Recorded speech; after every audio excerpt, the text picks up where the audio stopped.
2 for the MLB July 29th, whereby I embedded a calendar invite into a MailChimp template and sent it out. So you see here, nice job, your email is sending. This is the engine for MailChimp. Y'all probably know about it since you're here looking at the videos for how to insert a calendar invite into a MailChimp template. I'm going to put that one away, and you'll see here on the right, I did receive it. There is my MailChimp template, and what it looks like is right here as I pull it back. I'm going to click this here, and the call to action button has a calendar invite embedded in it for the Oakland game. The Oakland game was Mariners, so Athletics versus Mariners today, round 18.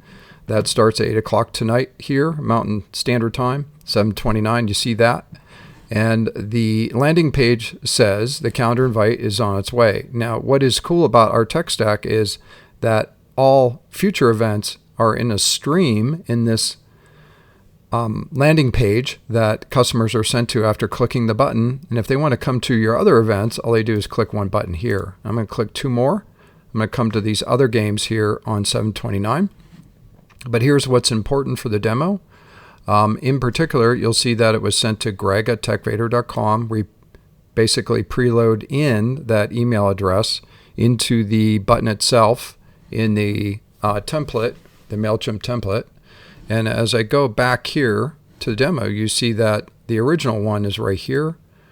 I'm going to say yes to that. That was the one that was loaded in. And then these other two came off the landing page. So I'm kind of showing you two different ways you can get calendar invites here with our tech stack, which is really cool. But the other cool part is the importance of calendar invite data. So this calendar invite data from these three calendar invites I have right here, that one was sent with the MailChimp engine, and these other two were just sent off the landing page. You can see I can collect this data here for the 29th. So let's get into it on data collection.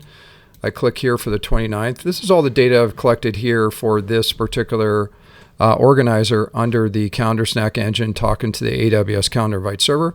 So this is data collection here at scale. And as I scroll down here to the 29th, I'm now in the 29th data bucket here for the AWS Calendar Invite server. And you'll see here that I have one event here for one calendar invitation, that's been collected for this game here tonight at 8:05 for Mariners versus Athletics. That is right here. And you can see data collection wise, I said yes to that. So there's only one invite, outstanding. And that one is here for accepted. So if I take on the persona of Greg over here and change that data set in data collection, you'll see that it's going to move from accepted to tentative. So we actually, at a very detailed granulated level, we collect data from the inbound AWS API gateway and then determine where the clarity of the data is coming from. So in that case here, it's coming from a MailChimp call to action button, and it's now tentative. So that's the end of the demo. Thanks for stopping by.